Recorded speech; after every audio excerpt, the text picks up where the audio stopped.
जनक उवाच कथं ज्ञानम् अवाप्नोति कथं मुक्तिर्भविष्यति वैराग्यं च कथं प्राप्तम् एतद् ब्रूहि मम प्रभो। अष्टवक्र उवाच मुक्तिम् इच्छसि चेतात विषयान् विषवान् त्यज क्षमार्जवदयातोष सत्यं पीयूषास्पद। न पृथ्वी न जलं न अग्निः वायुद्यो न वा भवान् येषां साक्षिणम् आत्मानं चिद्रूपं विद्धि मुक्ते। यदि देहं पृथक्कृत्य चित्ति विश्राम्यतिष्ठसि अधुनैव सुखी शान्तो बन्धमुक्तो भविष्यसि। न त्वं विप्रादिको वर्णो नाश्रमी नाक्षगोचर असङ्गोऽसि निराकारो विश्वसाक्षी सुखी भव। धर्माधर्मौ सुखं दुःखं मानसानि न ते विभो न कर्तासि न भोक्तासि मुक्त एवासि सर्वदा।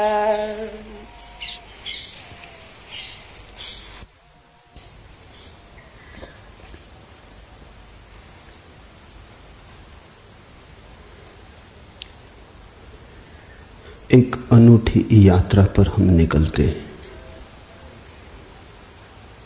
मनुष्य जाति के पास बहुत शास्त्र हैं, पर अष्टावक्र गीता जैसा शास्त्र नहीं।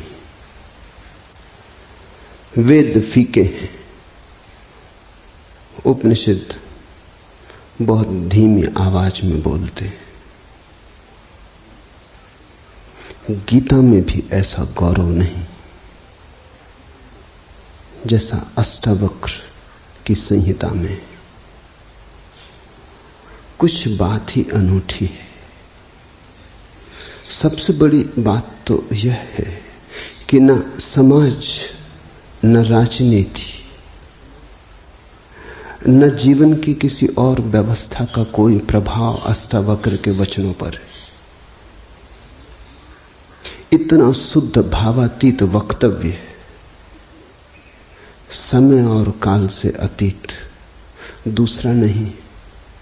शायद इसीलिए अष्टावक्र की गीता, अष्टावक्र की संहिता का बहुत प्रभाव नहीं पड़ा।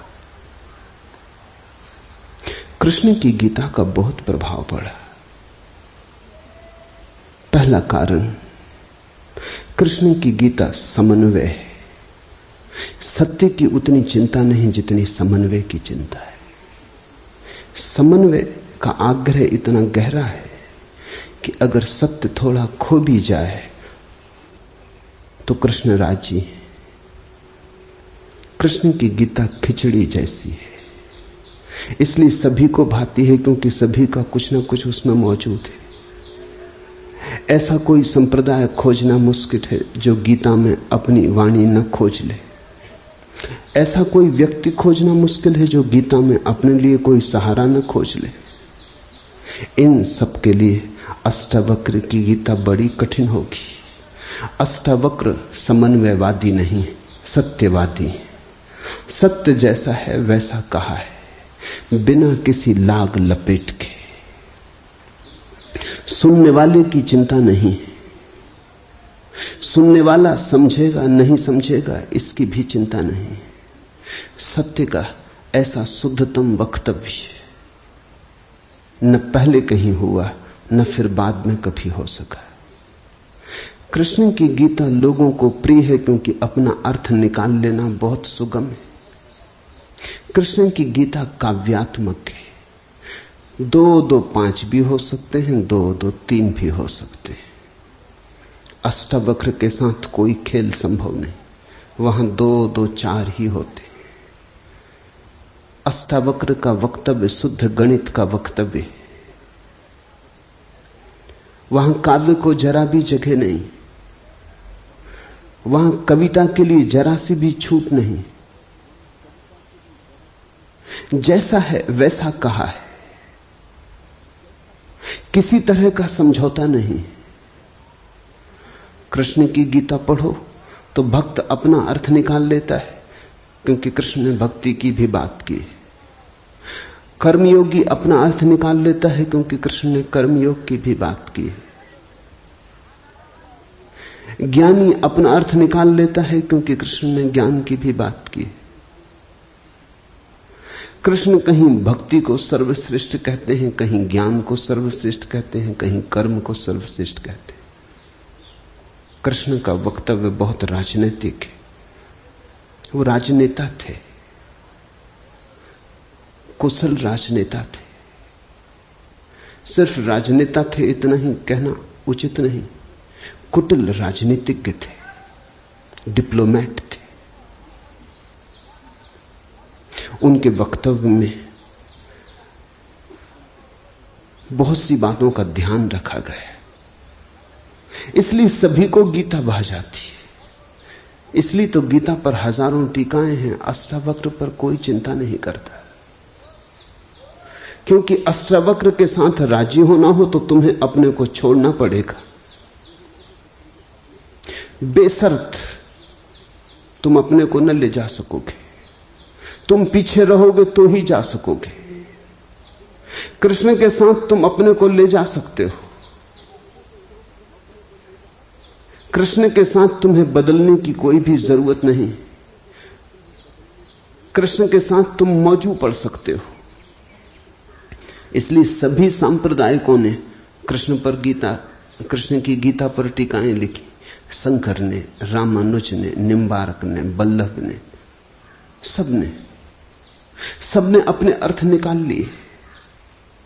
कृष्ण ने कुछ ऐसी बात कही है जो बहुअर्थी है, इसलिए मैं कहता हूं काव्यात्मक है। कविता में से मन चाहे अर्थ निकल सकते हैं। कृष्ण का वक्तव्य ऐसा है जैसे वर्षा में बादल गिरते, जो चाहो देख लो। कोई देखता है हाथी की सूंड, कोई चाहे गणेश जी को देख ले। किसी को कुछ भी नहीं दिखाई पड़ता, वो कहता कहां की फिजूल बातें कर रहे हो। बादल है, धुआं, इसमें कैसी आकृतियां देख रहे हो। पश्चिम में वैज्ञानिक मन के परीक्षण के लिए स्याही के धब्बे ब्लॉटिंग पेपर पर डाल देते हैं और व्यक्ति को कहते हैं देखो इसमें क्या दिखाई पड़ता है। व्यक्ति गौर से देखता है, उसे कुछ ना कुछ दिखाई पड़ता है। वहां कुछ भी नहीं, सिर्फ ब्लॉटिंग पेपर पर स्याही के धब्बे बेतरतीब फेंके गए, सोच विचार के भी फेंके नहीं गए हैं, ऐसे ही बोतल उड़ेल दी है। लेकिन देखने वाला कुछ ना कुछ खोज लेता है। जो देखने वाला खोजता है वो उसके मन में, वो आरोपित कर लेता। तुमने भी देखा होगा, दीवार पर वर्षा का पानी पड़ता है, लकीरें खिंच जाती, कभी आदमी की शक्ल दिखाई पड़ती, कभी घोड़े की शक्ल दिखाई पड़ती। तुम जो देखना चाहते हो आरोपित कर लेते हो। रात के अंधेरे में कपड़ा टंगा है, भूत प्रेत दिखाई पड़ जाते। कृष्ण की गीता ऐसी ही है, जो तुम्हारे मन में है दिखाई पड़ जाएगा। तो शंकर ज्ञान देख लेते हैं, रामानुज भक्ति देख लेते हैं, तिलक कर्म देख लेते हैं, और सब अपने घर प्रसन्नचित लौट आते कि ठीक कृष्ण वही कहते हैं जो हमारी मान्यता है। इमर्सन ने लिखा है कि एक बार एक पड़ोसी प्लेटो की किताबें उनसे मांग के ले गया।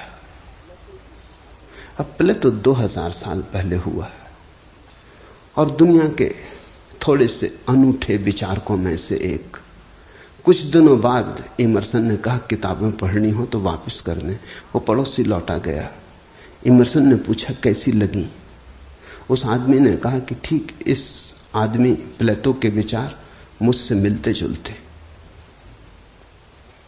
कई दफे तो मुझे ऐसा लगा कि इस आदमी को मेरे विचारों का पता कैसे चल गया।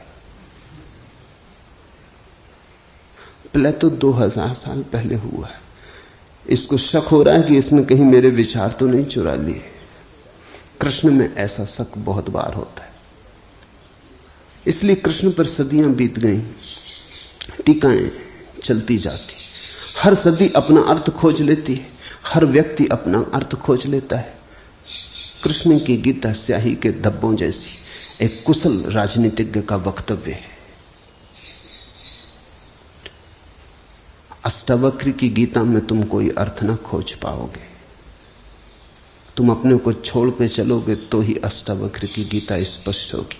अष्टावक्र का सुस्पष्ट संदेश है, उसमें जरा भी तुम अपनी व्याख्या न डाल सकोगे। इसलिए लोगों ने टीकाएं नहीं लिखी। टीका लिखने की जगह नहीं है, तोड़ने मड़ोड़ने का उपाय नहीं है, तुम्हारे मन के लिए सुविधा नहीं है कि तुम कुछ डाल दो। अष्टावक्र ने इस तरह से वक्तव्य दिया है कि सदियां बीत गई, उस वक्तव्य में कोई कुछ जोड़ नहीं पाया, घटा नहीं पाया। बहुत कठिन है ऐसा वक्तव्य देना। शब्द के साथ ऐसी कुशलता बड़ी कठिन है। इसलिए मैं कहता हूं, एक अनूठी यात्रा तुम शुरू कर रहे हो। अष्टावक्र में राजनीतिज्ञों की कोई उत्सुकता नहीं, न तिलक की, न अरविंद की, न गांधी की, न विनोबा की, किसी की कोई उत्सुकता नहीं, क्योंकि तुम अपना खेल न खेल पाओगे। तिलक को उकसाना है देशभक्ति, उठाना है कर्म का ज्वार। कृष्ण की गीता सहयोगी बन जाती। कृष्ण हर किसी को कंधा देने को तैयार है। कोई भी चला लो गोली उनके कंधे पर रख के, वो राजी। कंधा उनका, पीछे छिपने की तुम्हें सुविधा है, और उनके पीछे से गोली चलाओ तो गोली भी बहुमूल्य मालूम पड़ती। अष्टावक्र किसी को कंधे पे हाथ भी नहीं रखने देते। इसलिए गांधी की कोई उत्सुकता नहीं, तिलक की कोई उत्सुकता नहीं, अरविंद विनोबा को कुछ लेना देना नहीं, क्योंकि तुम कुछ थोप ना सकोगे। राजनीति की सुविधा नहीं है। अष्टावक्र राजनीतिक पुरुष नहीं। ये पहली बात ख्याल में रख लेनी जरूरी है। ऐसा सुस्पष्ट खुले आकाश जैसा वक्तव्य जिसमें बादल है ही नहीं, तुम कोई आकृति देख ना पाओगे। आकृति छोड़ोगे, सब बनोगे निराकार, अरूप के साथ जोड़ोगे संबंध, तो अष्टावक्र समझ में आएंगे। अष्टावक्र समझना चाहो तो ध्यान की गहराई में उतरना होगा। कोई व्याख्या से काम होने वाला नहीं। और ध्यान के लिए भी अष्टावक्र नहीं कहते कि तुम बैठ के राम राम जपो। अष्टावक्र कहते हैं तुम कुछ भी करो वो ध्यान ना होगा। करता जहां है वहां ध्यान कैसा। जब तक करना है तब तक भ्रांति है, जब तक करने वाला मौजूद है तब तक अहंकार मौजूद है। अष्टावक्र कहते हैं साक्षी हो जाना है ध्यान। जहां करता छूट जाता तुम सिर्फ देखने वाले रह जाते। दृष्टा मात्र, दृष्टा मात्र हो जाने में ही दर्शन है, दृष्टा मात्र हो जाने में ही ध्यान है, दृष्टा मात्र हो जाने में ही ज्ञान है। इसके पहले कि हम सूत्र में उतरे, अष्टावक्र के संबंध में कुछ बातें समझ लेनी जरूरी है। ज्यादा पता नहीं, क्योंकि न तो वे सामाजिक पुरुष थे न राजनीतिक, तो इतिहास में कोई उल्लेख नहीं है। बस थोड़ी सी घटनाएं ज्ञात हैं, वो भी बड़ी अजीब, भरोसा करने योग्य नहीं, लेकिन समझोगे तो बड़े गहरे अर्थ खुलेंगे। पहली घटना अष्टावक्र पैदा हुए उसके पहले की, पीछे का तो कुछ पता नहीं। गर्भ की घटना। पिता बड़े पंडित, अष्टावक्र मां के गर्भ में। पिता रोज वेद का पाठ करते और अष्टावक्र गर्भ में सुनते। एक दिन अचानक गर्भ से आवाज आती कि रुको भी, ये सब बकवास है, ज्ञान इसमें कुछ भी नहीं, बस शब्दों का संग्रह। शास्त्र में ज्ञान कहां? ज्ञान स्वयं में। शब्द में सत्य कहां? सत्य स्वयं में।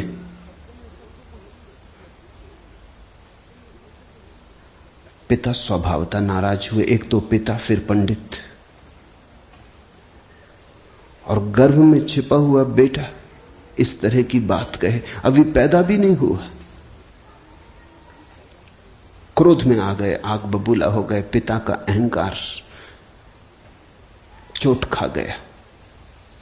फिर पंडित का अहंकार, बड़े पंडित थे, बड़े विवादी थे, शास्त्रार्थी थे, क्रोध में अभिशाप दे दिया कि जब पैदा होगा तो 8 अंगों से टेढ़ा होगा, इसलिए नाम अष्टावक्र। 8 जगह से कुबड़े पैदा हुए, 8 जगह से ऊंट की भांति इर्छे तिरछे। पिता ने क्रोध में शरीर को विक्षत कर दिया। ऐसी और भी कथाएं हैं। कहते हैं बुद्ध जब पैदा हुए तो खड़े खड़े पैदा हुए। मां खड़ी थी वृक्ष के तले, खड़े खड़े, मां खड़ी थी, खड़े खड़े पैदा हुए। जमीन पर गिरे नहीं कि चले, 7 कदम चले। 8वें कदम पर रुककर 4 आर्य सत्यों की घोषणा की कि जीवन दुख है।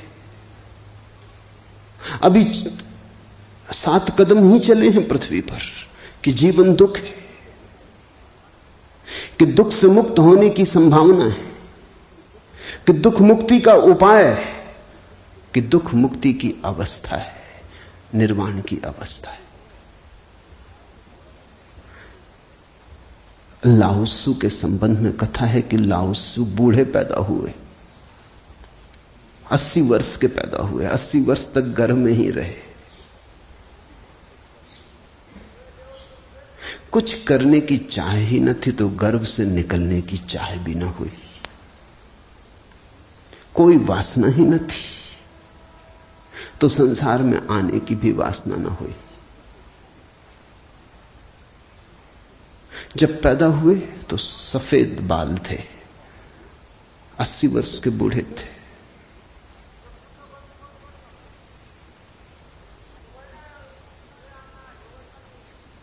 जरथुस्त्र के संबंध में कथा है कि जब जरथुस्त्र पैदा हुए तो पैदा होते से ही खिलखिला के हंसे, मगर इन सबको मात कर दिया अष्टावक्र ने। ये तो पैदा होने की बात है। अष्टावक्र ने अपना पूरा वक्तव्य दे दिया पैदा होने के पहले। ये कथाएं महत्वपूर्ण हैं। इन कथाओं में इन व्यक्तियों के जीवन की सारी सार संपदा है, निचोड़ है। बुद्ध ने जो जीवन भर में कहा उसका निचोड़। बुद्ध ने अष्टांगिक मार्ग का उपदेश दिया तो 7 कदम चले, 8वें पर रुक गए। 8 अंग हैं कुल।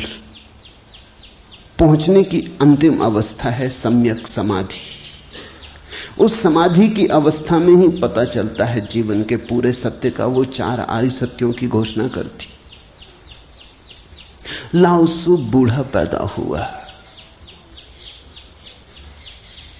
लोगों को 80 साल लगते हैं, तब भी ऐसी समझ नहीं आ पाती। बूढ़े होकर भी लोग बुद्धिमान कहां हो पाते। बूढ़ा होना और बुद्धिमान होना पर्यायवाची तो नहीं। बाल तो धूप में भी पकाए जा सकते हैं। लाओत्सु की कथा इतना ही कहती है कि अगर जीवन में त्वरा हो तीव्रता हो तो जो 80 साल में घटता है वो एक क्षण में घट सकता है। प्रज्ञा की तीव्रता हो तो एक क्षण में घट सकता है। बुद्धि मलिन हो तो 80 साल में भी कहां घटता है। जरथुस्त्र जन्म के साथ ही हंसे। जरथुस्त्र का धर्म अकेला धर्म है दुनिया में जिसको हंसता हुआ धर्म कह सकते। अति पार्थिव पृथ्वी का धर्म है। इसलिए तो पारसी दूसरे धार्मिकों को धार्मिक नहीं मालूम होते, नाचते गाते प्रसन्न। जरथुस्त्र का धर्म हंसता हुआ धर्म है, जीवन के स्वीकार का धर्म है, निषेध नहीं है, त्याग नहीं है। तुमने कोई पारसी साधु देखा? नंग धड़ंग खड़ा हो जाए, छोड़ दे, धूप में खड़ा हो जाए, धूनी रमा के बैठ जाए? नहीं, पारसी धर्म में जीवन को सताने, कष्ट देने की कोई व्यवस्था नहीं। जरथुस्त्र का सारा संदेश यही है कि जब हंसते हुए परमात्मा को पाया जा सकता है तो रोते हुए क्यों पाना। जब नाचते हुए पहुंच सकते हैं उस मंदिर तक तो नाहक कांटे क्यों बोने। जब फूलों के साथ जाना हो सकता है तो ये दुखवाद क्यों। इसलिए ठीक है, प्रतीक ठीक है कि जरथुस्त्र पैदा होते हंसे। इन कथाओं में इतिहास मत खोजना, ऐसा हुआ है ऐसा नहीं है, लेकिन इन कथाओं में एक बड़ा गहरा अर्थ है। तुम्हारे पास एक बीज पड़ा है, जब तुम बीज को देखते हो तो इससे पैदा होने वाले फूल की कोई भी तो खबर नहीं मिलती। ये क्या हो सकता है इसकी भनक भी तो नहीं आती। ये कमल बनेगा, खिलेगा, जल में रहेगा और जल से अछूता रहेगा, सूरज की किरणों पर नाचेगा और सूरज भी ईर्ष्यालु होगा इसके सौंदर्य से, इसकी कोमलता से, इसके अपूर्व गरिमा, इसके प्रसाद से, इसकी सुगंध आकाश में उड़ेगी। ये बीज को देखकर तो पता भी नहीं चलता।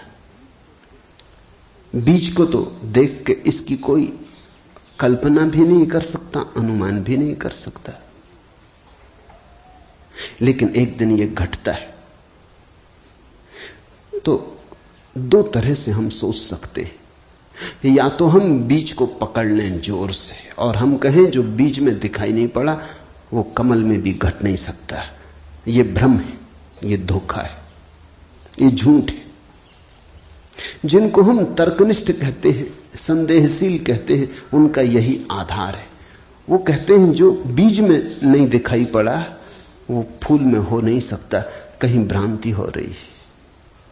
इसलिए संदेहशील व्यक्ति बुद्ध को मान नहीं पाता, महावीर को स्वीकार नहीं कर पाता, जीसस को अंगीकार नहीं कर पाता, क्योंकि वो कहते हैं हमने जाना इनको। जीसस अपने गांव में आए, बड़े हैरान हुए, गांव के लोगों ने कोई चिंता ही न की। जीसस का वक्तव्य है कि पैगंबर की अपने गांव में पूजा नहीं होती। कारण क्या रहा होगा, क्यों नहीं होती गांव में पूजा पैगंबर की? गांव के लोगों ने बचपन से देखा, बड़े जोसेफ का लड़का है, लकड़ियां ढोते देखा, रिंदा चलाते देखा, लकड़ियां चीरते देखा, पसीने से लथपथ देखा, सड़कों पर खेलते देखा, झगड़ते देखा। गांव के लोग इसे बचपन से जानते हैं, बीज की तरह देखा। आज अचानक ये हो कैसे सकता है कि परमात्मा का पुत्र हो गया? नहीं, जिसने बीज को देखा है वो फूल को मान नहीं पाता। वो कहता जरूर धोखा होगा, बेईमानी होगी, ये आदमी पाखंडी है।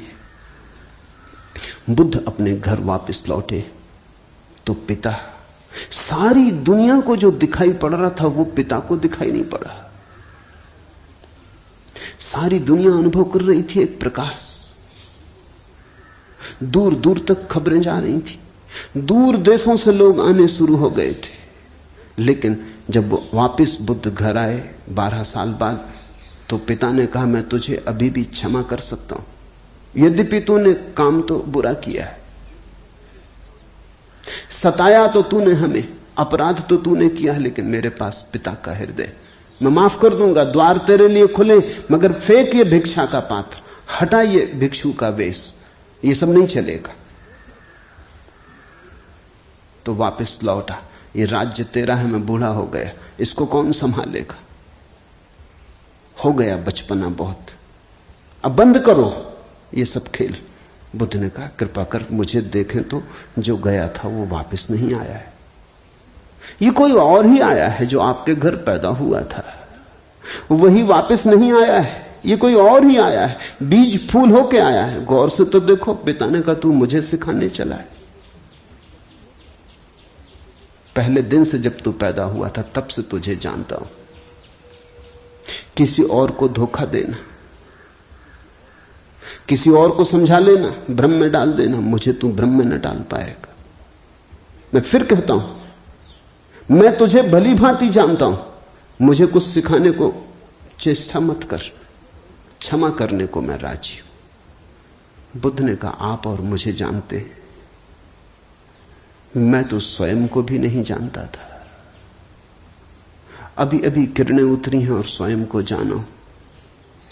क्षमा करे, लेकिन यह मुझे कहना ही पड़ेगा कि जिसको आपने देखा वो मैं नहीं हूं, और जहां तक आपने देखा वो मैं नहीं हूं। बाहर बाहर आपने देखा, भीतर आपने कहां देखा? मैं आपसे पैदा हुआ हूं, लेकिन आपने मुझे निर्मित नहीं किया। मैं आपसे आया हूं जैसे एक रास्ते से कोई राहगीर आता है, लेकिन रास्ता और राहगीर का क्या लेना देना?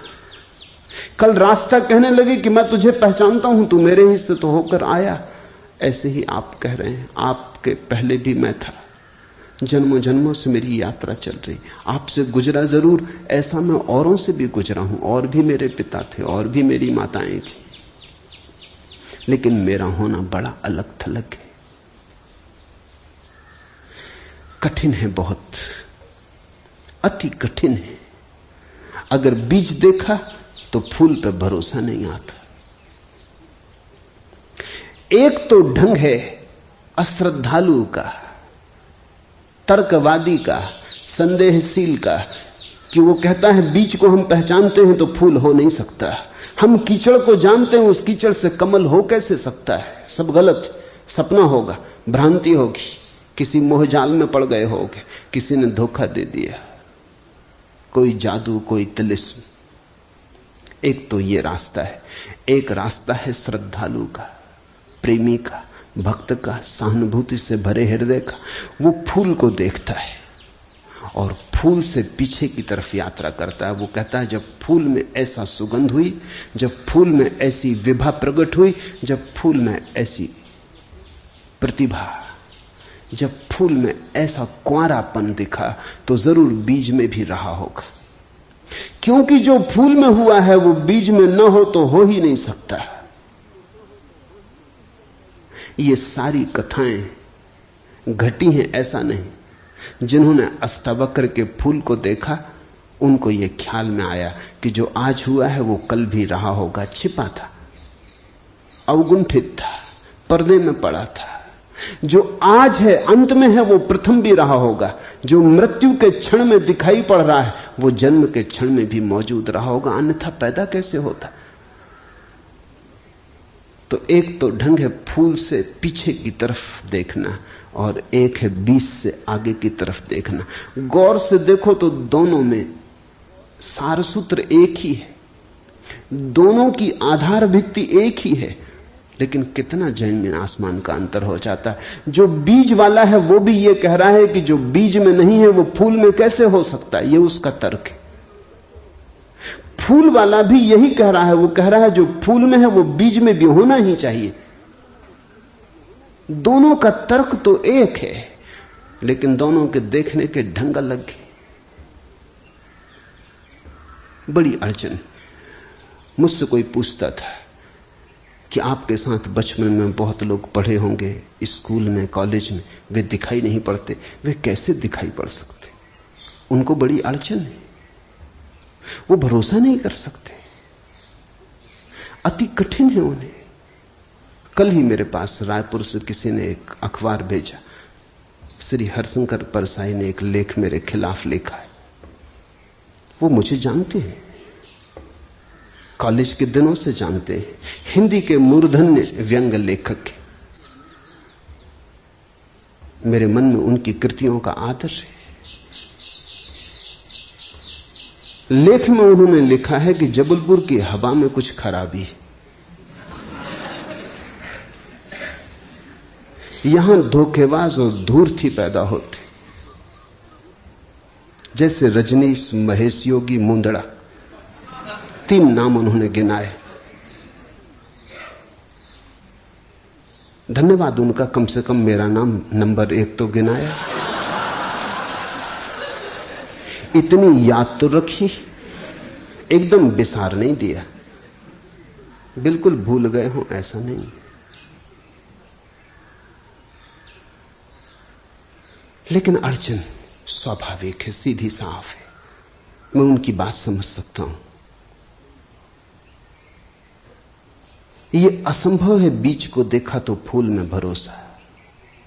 फिर जिन्होंने फूल को देखा उन्हें बीज में भरोसा मुश्किल हो जाता है। तो सभी महापुरुषों की जीवन कथाएं 2 ढंग से लिखी जाती हैं। जो उनके विपरीत हैं वो बचपन से यात्रा शुरू करते हैं, जो उनके पक्ष में है वो अंत से यात्रा शुरू करते हैं और बचपन की तरफ जाते हैं। दोनों एक अर्थ में सही है, लेकिन जो बचपन से यात्रा करके अंत की तरफ जाते हैं वो वंचित रह जाते हैं। उनका सही होना उनके लिए आत्मघाती है। जो अंत से यात्रा करते हैं वो पीछे की तरफ जाते हैं, वो धन्यभागी हैं, क्योंकि बहुत कुछ उन्हें अनायास मिल जाता है जो कि पहले तर्कवादियों को नहीं मिल पाता। अब न केवल मैं गलत मालूम होता हूं, मेरे कारण जबलपुर तक की हवा उनको गलत मालूम होती। कुछ भूल हवा पानी में होनी चाहिए। यदि मैं उनको कहना चाहूंगा जबलपुर को कोई हक नहीं है मेरे संबंध में हवा पानी को अच्छा या खराब तय करने का। जबलपुर से मेरा कोई बहुत नाता नहीं है।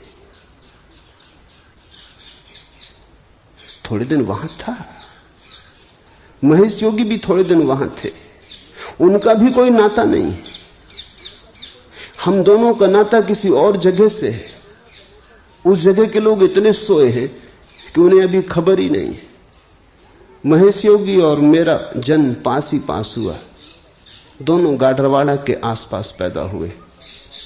उनका जन्म चिचली में हुआ, मेरा जन्म कुचवाड़े में हुआ। अगर हवा पानी खराब है तो वहां का होगा।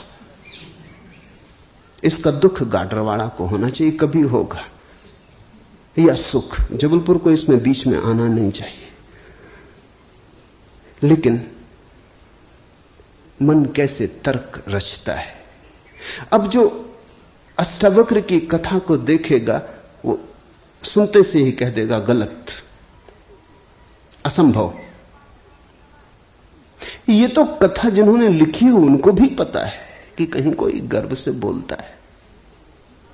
वो तो केवल इतना कह रहे हैं कि जो आखिर में प्रकट हुआ वो गर्भ में मौजूद रहा होगा। जो वाणी आखिर में खिली वो किसी न किसी गहरे तल पर गर्भ में भी मौजूद रही होगी, अन्यथा खिलती कहां से, आती कहां से? सुनने से थोड़ी कुछ आता है, हर चीज के पीछे कारण है। नहीं देख पाए हो हम, लेकिन था तो मौजूद। ये सारी कथाएं इसी का सूचक देती हैं। अष्टावक्र के संबंध में दूसरी बात जो ज्ञात है वो है जब वे 12 वर्ष के थे। बस 2 ही बातें ज्ञात हैं। तीसरी उनकी अष्टावक्र गीता है, या कुछ लोग कहते हैं अष्टावक्र संहिता। जब वे 12 वर्ष के थे तो एक बड़ा विशाल शास्त्रार्थ जनक ने रचा। जनक सम्राट थे और उन्होंने सारे देश के पंडितों को निमंत्रण दिया और उन्होंने 1000 गायें राजमहल के द्वार पर खड़ी कर दी और उन्होंने गायों के सींगों पर सोना मढ़ दिया और हीरे जवाहरात लटका दिए और कहा जो भी विजेता होगा वो इन गांवों को हाँक के ले जाए। बड़ा विवाद हुआ। अष्टावक्र के पिता भी उस विवाद में गए। खबर आई सांझ होते होते कि पिता हार रहे हैं। सबसे तो जीत चुके थे, वंदिन नाम के एक पंडित से हारे जा रहे हैं। ये खबर सुन के अष्टावक्र भी राजमहल पहुंच गया। सभा सजी थी, विवाद अपनी आखिरी चरम अवस्था में था, निर्णायक घड़ी करीब आती थी। पिता के हारने की स्थिति बिल्कुल पूरी तय हो चुकी थी। अब हारे तब हारे की अवस्था थी। अष्टावक्र दरबार में भीतर चला गया। पंडितों ने उसे देखा, महापंडित इकट्ठे थे। उसका 8 अंगों से टेढ़ा मेढ़ा शरीर, वो चलता तो भी देख के लोगों को हंसी आती। उसका चलना भी बड़ा हास्यास्पद था। सारी सभा हंसने लगी। अष्टावक्र भी खिल के हंसा। जनक ने पूछा, और सब हंसते हैं वो तो मैं समझ गया क्यों हंसते, लेकिन बेटे तू क्यों हंसा? अष्टावक्र ने कहा, मैं इसलिए हंस रहा हूं कि इन चम्हारों की सभा में सत्य का निर्णय हो रहा है। बड़ा आदमी अनूठा रहा होगा। ये चम्हार यहां क्या कर रहे हैं? सन्नाटा छा गया। चम्हार? सम्राट ने पूछा, तेरा मतलब? उसने कहा, सीधी सी बात है, इनको चमड़ी ही दिखाई पड़ती, मैं नहीं दिखाई पड़ता। मुझसे सीधा साधा आदमी खोजना मुश्किल है, वो तो इनको दिखाई ही नहीं पड़ता। इनको आड़ा टेढ़ा शरीर दिखाई पड़ता है। ये चम्हार है, ये चमड़ी के पारखी। राजन, मंदिर के टेढ़े होने से कहीं आकाश टेढ़ा होता है?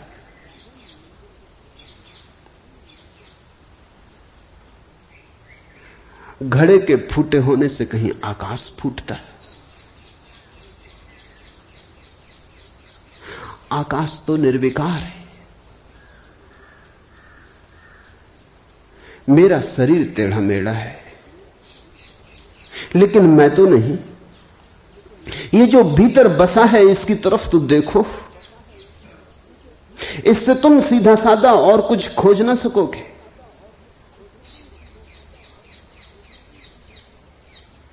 ये बड़ी चौंकाने वाली घोषणा थी। सन्नाटा छा गया होगा। जनक प्रभावित हुआ, झटका खाया। निश्चित ही कहां चम्हारों की भीड़ इकट्ठी करके बैठा है।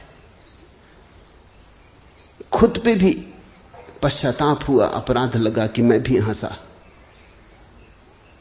उस दिन तो कुछ न कहते बना, लेकिन दूसरे दिन सुबह जब सम्राट घूमने निकला था तो राह पर अष्टावक्र दिखाई पड़ा। उतरा, घोड़े से पैरों में गिर पड़ा।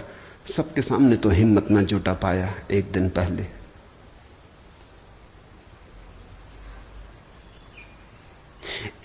पहले तो कहा था, बेटे तू क्यों हंसता है? 12 साल का लड़का था। उम्र तौली थी, आज उम्र नहीं तौली। आज घोड़े से उतर गया, पैर पर गिर पड़ा, साष्टांग दंडवत, और कहा, पधारें राजमहल, मेरी जिज्ञासाओं का समाधान करें। हे प्रभु, आए मेरे घर। बात मेरी समझ में आ गई। रात भर मैं सो ना सका। ठीक ही कहा, शरीर को ही जो पहचानते हैं उनकी पहचान गहरी कहां। आत्मा के संबंध में विवाद कर रहे हैं और अभी भी शरीर में रस और विरस पैदा होता है, घृणा, आकर्षण पैदा होता है। मर्त्य को देख रहे हैं, अमृत की चर्चा करते हैं।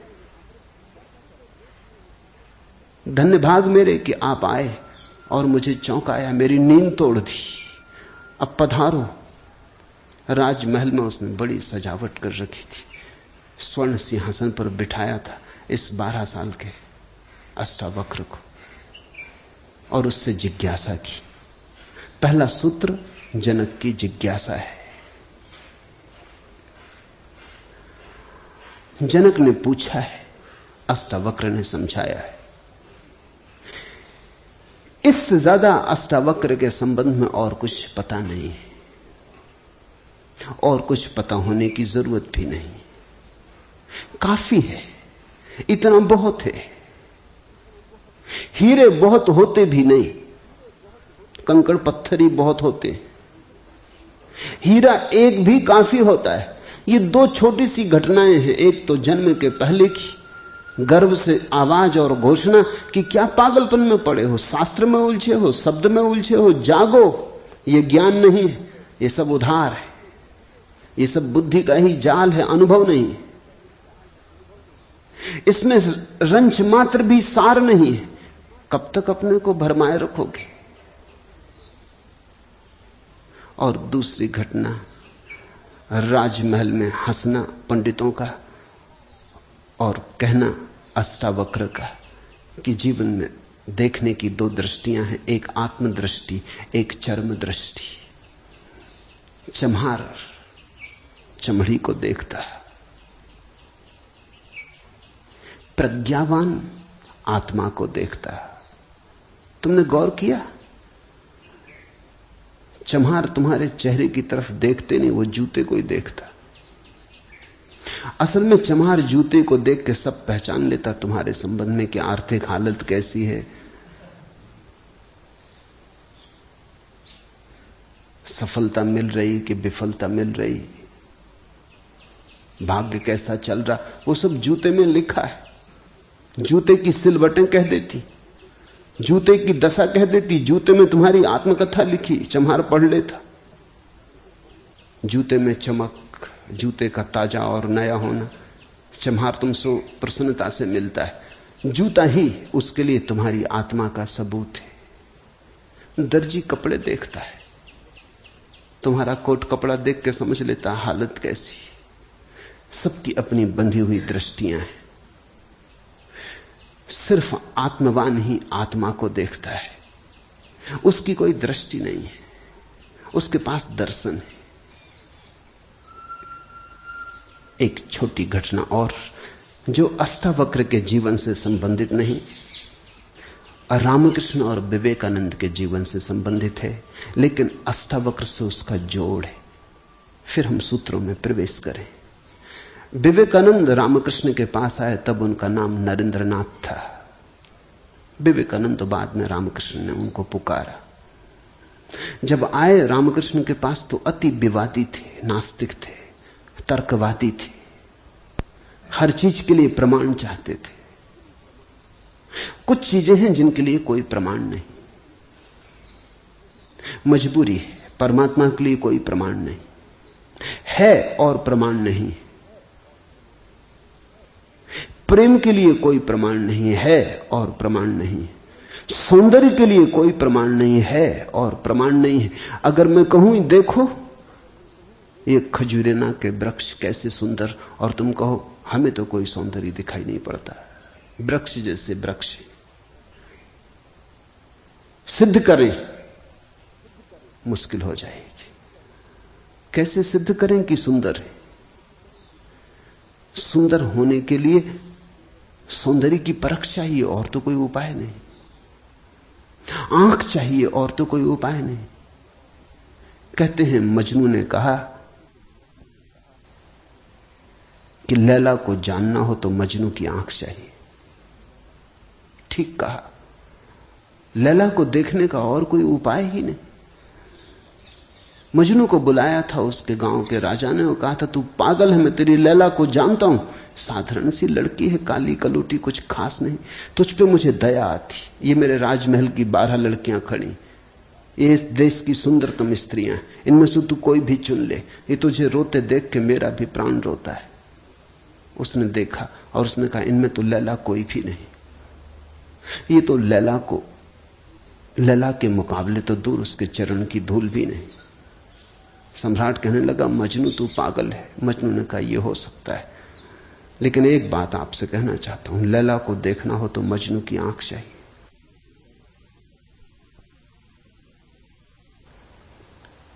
ठीक कहा मजनू ने। अगर वृक्षों के सौंदर्य को देखना हो तो कला की आंख चाहिए और कोई प्रमाण नहीं। अगर किसी के प्रेम को पहचानना हो तो प्रेमी का हृदय चाहिए और कोई प्रमाण नहीं।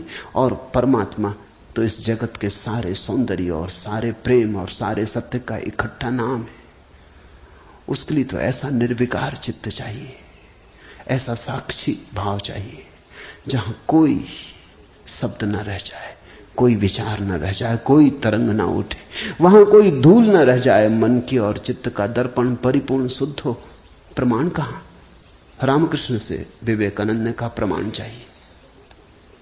है परमात्मा तो प्रमाण थे। और विवेकानंद को देखा रामकृष्ण ने। बड़ी थी संभावना इस युवक की, बड़ी थी यात्रा इसके भविष्य की, बहुत कुछ होने को पड़ा था इसके भीतर, बड़ा खजाना था, उससे ये अपरिचित है।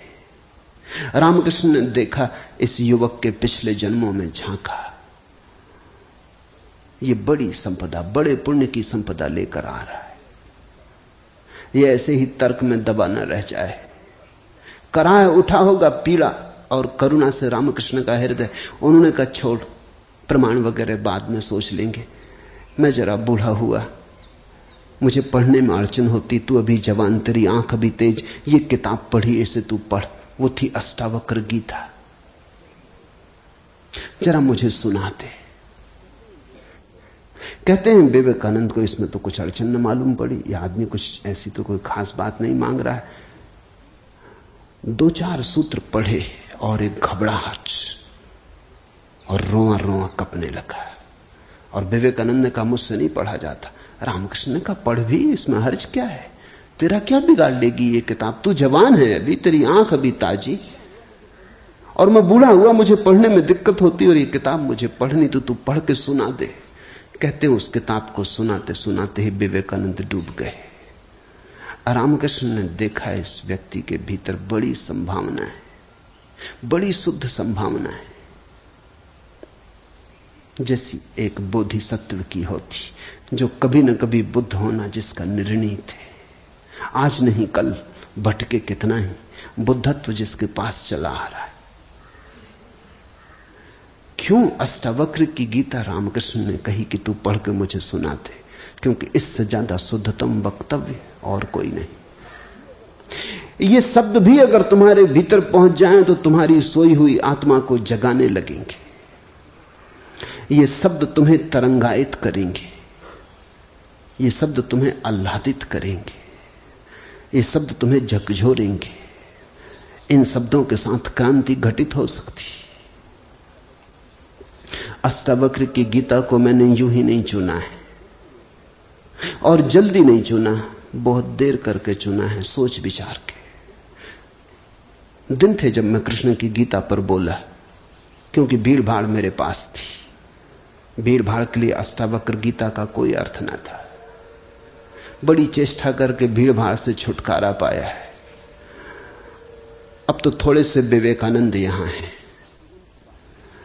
अब तो उनसे बात करनी है जिनकी बड़ी संभावना है। उन थोड़े से लोगों के साथ मेहनत करनी है जिनके साथ मेहनत का परिणाम हो सकता है। अब हीरे तराशने, कंकड़ पत्थरों पर यह छेनी खराब नहीं करनी, इसलिए चुनी है अष्टावक्र की गीता। तुम तैयार हुए हो इसलिए चुनी। पहला सूत्र, जनक ने कहा, हे प्रभु, पुरुष ज्ञान को कैसे प्राप्त होता है, और मुक्ति कैसे होगी, और वैराग्य कैसे प्राप्त होगा, यह मुझे कहिए। एतत् मम ब्रूहि प्रभो, मुझे समझाएं प्रभु। 12 साल के लड़के से सम्राट जनक का कहना, हे प्रभु भगवान मुझे समझाएं। एतत् मम ब्रूहि, मुझे ना समझ को कुछ समझ दें, मुझे अज्ञानी को जगाएं। 3 प्रश्न पूछे हैं। कथम ज्ञानम, कैसे होगा ज्ञान? साधारणता तो हम सोचेंगे कि यह भी कोई पूछने की बात है, किताबों में भरा पड़ा है। जनक भी जानता था किताबों में भरा पड़ा है वो ज्ञान नहीं, वो केवल ज्ञान की धूल है, राख है। ज्ञान की ज्योति जब जलती है तो पीछे राख छूट जाती, राख इकट्ठी होती चली जाती, शास्त्र बन जाती। वेद राख है।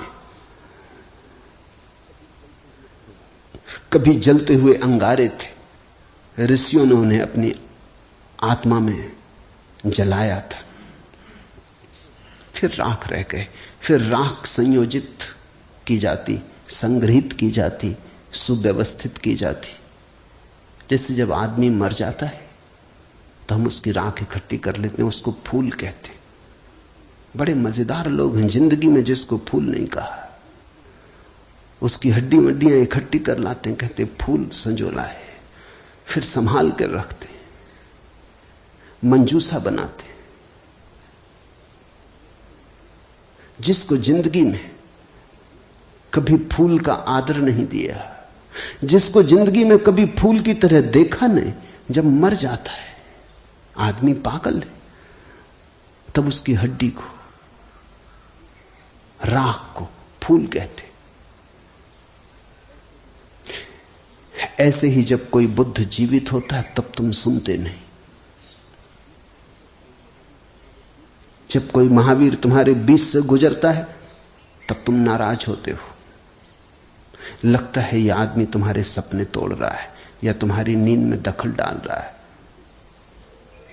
ये कोई जगाने का वक्त है? अभी अभी तो सपना आना शुरू हुआ था, अभी अभी तो जरा जीतना शुरू किया था जिंदगी में, अभी अभी तो दांव ठीक लगने लगे थे, तीर ठीक ठीक जगह पड़ने लगा था, और ये सज्जन आ गए, ये कहते हैं सब आसार है। अभी अभी तो चुनाव जीते थे, पद पे पहुंचने का रास्ता बना था, और ये महापुरुष आ गए, ये कहते हैं ये सब सपना है, इसमें कुछ सार नहीं, मौत आएगी सब छीन लेगी। और छोड़ो भी, जब मौत आएगी तब देखेंगे, बीच में तो इस तरह की बातें मत उठाओ। लेकिन जब महावीर मर जाते, बुद्ध मर जाते, तब उनकी राख को हम इकट्ठी कर लेते हैं, फिर हम धम्म पद बनाते, वेद बनाते, फिर हम पूजा के फूल चढ़ाते। जनक भी जानता था कि शास्त्रों में सूचनाएं भरी पड़ी, लेकिन उसने पूछा कथम ज्ञानम, कैसे होगा ज्ञान? क्योंकि कितना ही जान लो ज्ञान तो होता ही नहीं। जानते जाओ, शास्त्र कंठस्थ कर लो, तोते बन जाओ, एक एक सूत्र याद हो जाए, पूरे वेद स्मृति में छप जाएं, फिर भी ज्ञान तो होता नहीं। कथम ज्ञानम, कैसे होता ज्ञान? कथम मुक्ति, मुक्ति कैसे होगी? क्योंकि जिसको तुम ज्ञान कहते हो वो तो बांध लेता उल्टे, मुक्त कहां करता। ज्ञान तो वही है जो मुक्त करे। जीसस ने कहा है सत्य वही है जो मुक्त करे, ज्ञान तो वही है जो मुक्त करे। ये ज्ञान की कसौटी है।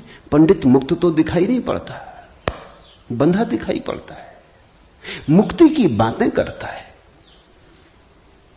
मुक्त दिखाई नहीं पड़ता है, हजार बंधनों में बंधा हुआ मालूम पड़ता है।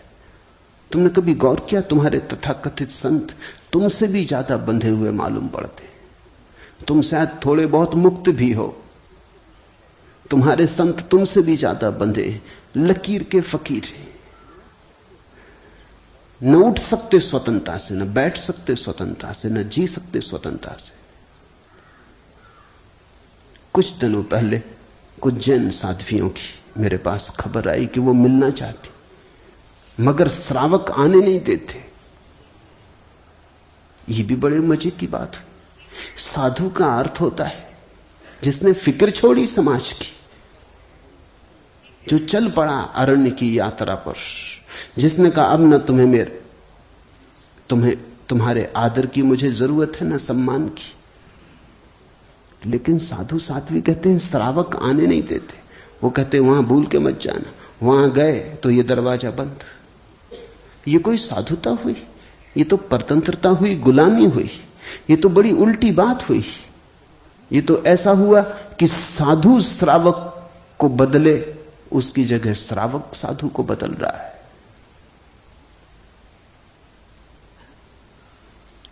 एक मित्र ने आके मुझे कहा, एक जैन साध्वी आपकी किताबें पढ़ती लेकिन चोरी से। टेप भी सुनना चाहती लेकिन चोरी से। और अगर कभी किसी के सामने आपका नाम भी ले दो तो वो इस तरह हो जाती जैसे उसने कभी आपका नाम सुना ही नहीं। ये मुक्ति हुई। जनक ने पूछा कथम मुक्ति, कैसे होती मुक्ति, क्या है मुक्ति? उस ज्ञान को मुझे समझाएं जो मुक्त कर देता है। स्वतंत्रता मनुष्य की सबसे महत्वपूर्ण आकांक्षा है। सब पालो लेकिन गुलामी अगर रही तो छिदती है।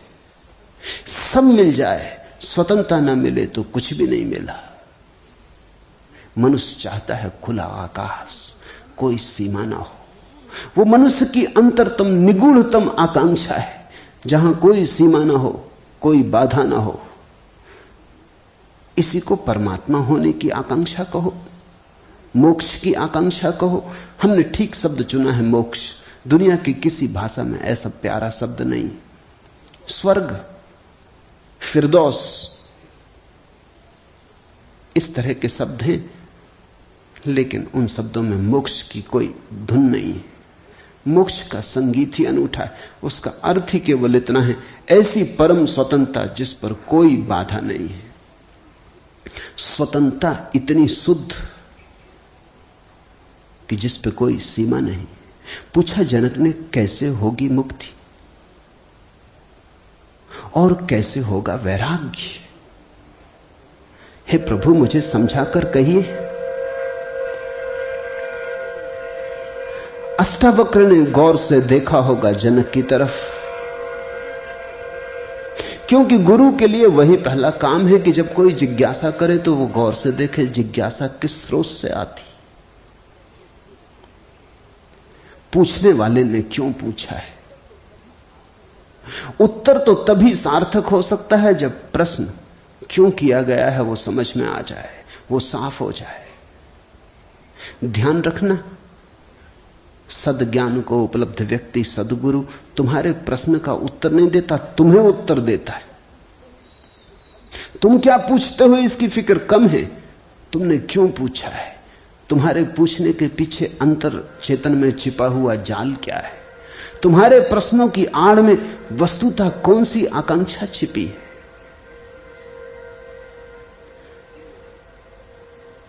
दुनिया में 4 तरह के लोग हैं, ज्ञानी, मुमुक्षु, अज्ञानी, मूढ़। और दुनिया में 4 ही तरह की जिज्ञासाएं होती।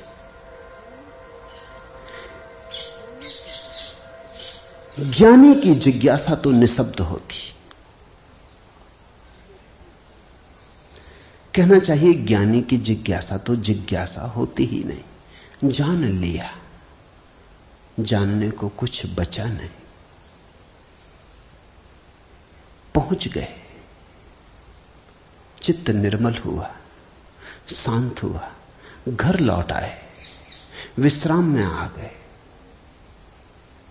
तो ज्ञानी की जिज्ञासा तो जिज्ञासा जैसी होती ही नहीं। इसका यह अर्थ नहीं कि ज्ञानी सीखने को तैयार नहीं होता। ज्ञानी तो सरल छोटे बच्चे की भांति हो जाता है, सदा तत्पर सीखने को। जितना ज्यादा तुम सीख लेते हो उतनी ही सीखने की तत्परता बढ़ जाती। जितने तुम सरल और निष्कपट होते चले जाते हो उतने ही सीखने के लिए तुम खुल जाते हो। आए हवाएं तुम्हारे द्वार खुले पाती, आए सूरज तुम्हारे द्वार पर दस्तक नहीं देनी पड़ती, आए परमात्मा तुम्हें सदा तत्पर पाता है।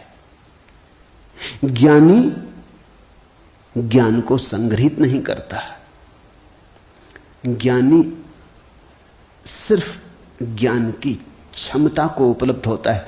इस बात को ठीक से समझ लेना, क्योंकि पीछे ये काम पड़ेगी। ज्ञानी का केवल इतना ही अर्थ है कि जो जानने के लिए बिल्कुल खुला है, जिसका कोई पक्षपात नहीं, जानने के लिए जिसके पास कोई पर्दा नहीं, जिसके पास जानने के लिए कोई पूर्व नियोजित योजना ढांचा नहीं।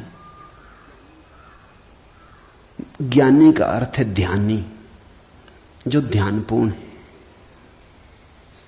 तो देखा होगा अष्टावक्र ने गौर से जनक में झांक के, ये व्यक्ति ज्ञानी तो नहीं, ये ध्यान को तो उपलब्ध नहीं हुआ है, अन्यथा इसकी जिज्ञासा मौन होती, उसमें शब्द ना होते।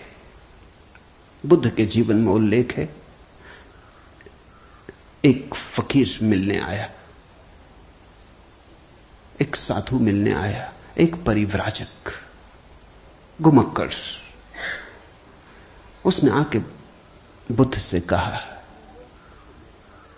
पूछने योग्य शब्द मेरे पास नहीं, क्या पूछना चाहता हूं उसे शब्दों में बांधने की मेरे पास कोई कुशलता नहीं। आप तो जानते ही हैं, समझ लें, जो मेरे योग को कहते हैं, ये ज्ञानी की जिज्ञासा है।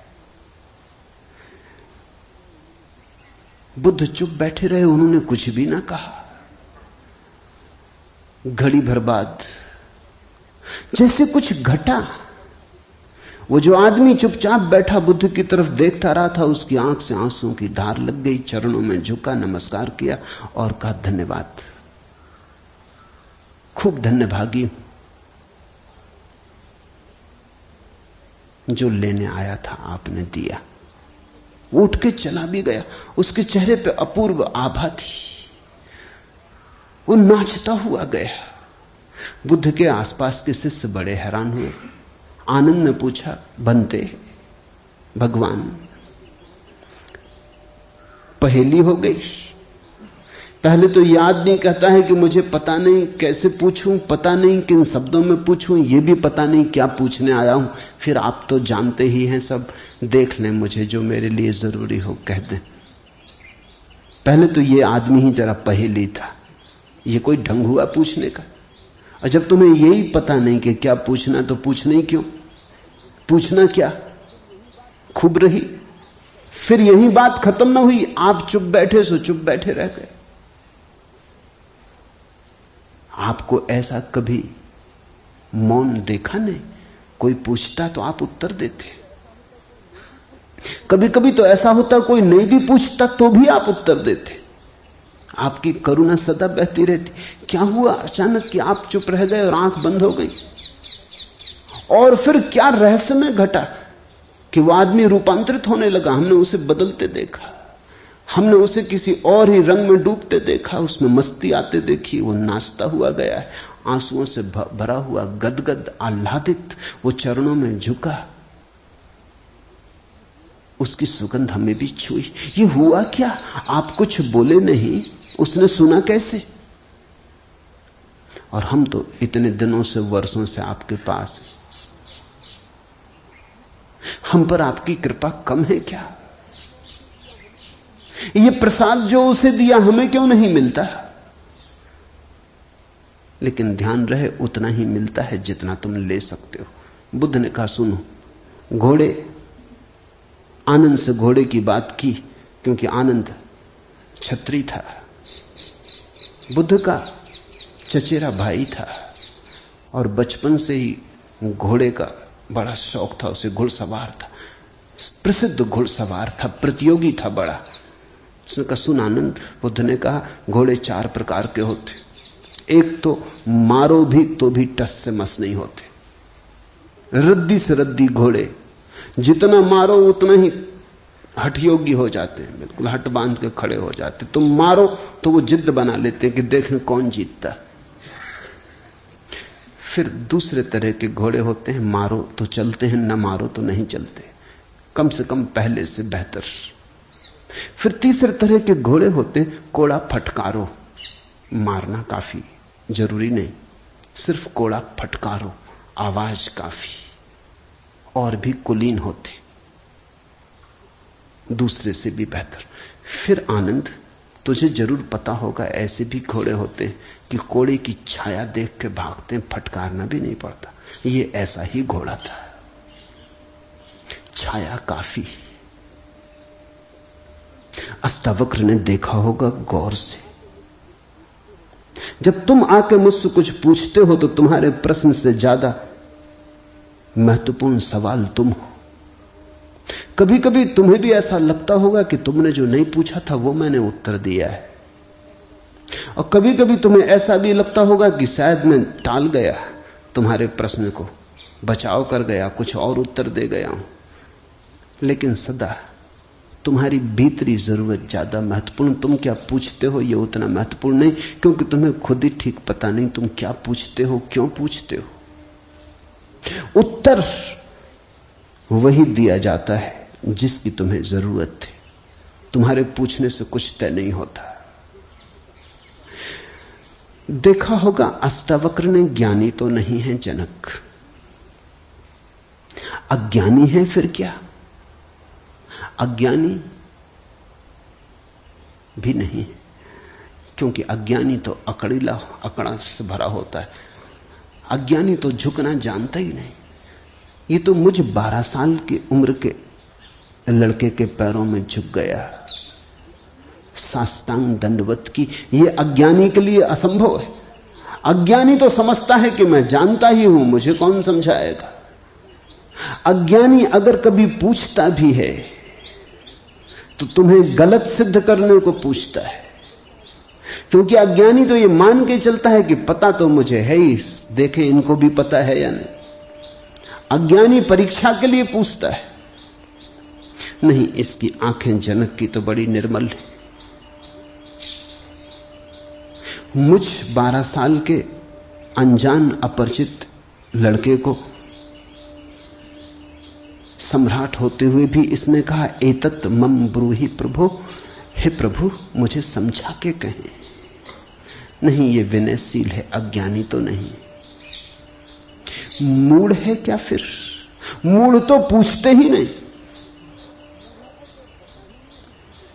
मूढ़ों को तो पता ही नहीं कि जीवन में कोई समस्या है।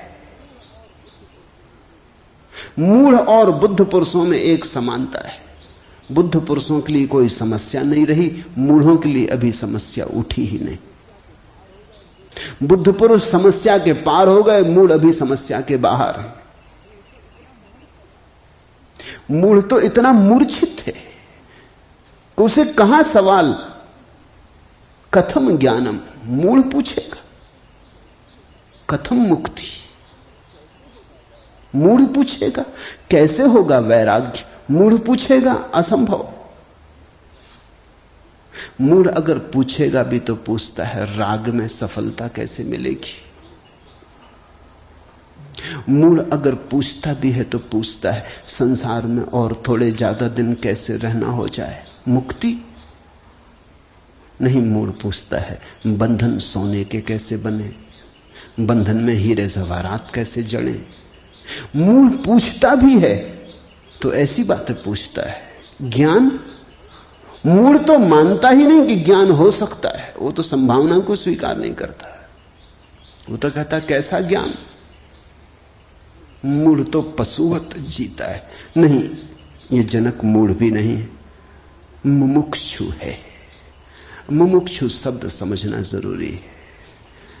मोक्ष की आकांक्षा, मुमुक्षा। अभी मोक्ष के पास नहीं पहुंचा, ज्ञानी नहीं है। मोक्ष के प्रति पीठ करके नहीं खड़ा, मूढ़ नहीं है। मोक्ष के संबंध में कोई धारणाएं पकड़ के नहीं बैठा, अज्ञानी भी नहीं है, मुमुक्षु है। मुमुक्षु का अर्थ है सरल है इसकी जिज्ञासा। न मूढ़ता से अपवित्र हो रही है, न अज्ञानपूर्ण धारणाओं से विकृत हो रही है। शुद्ध है इसकी जिज्ञासा, सरल चित्त से पूछा है।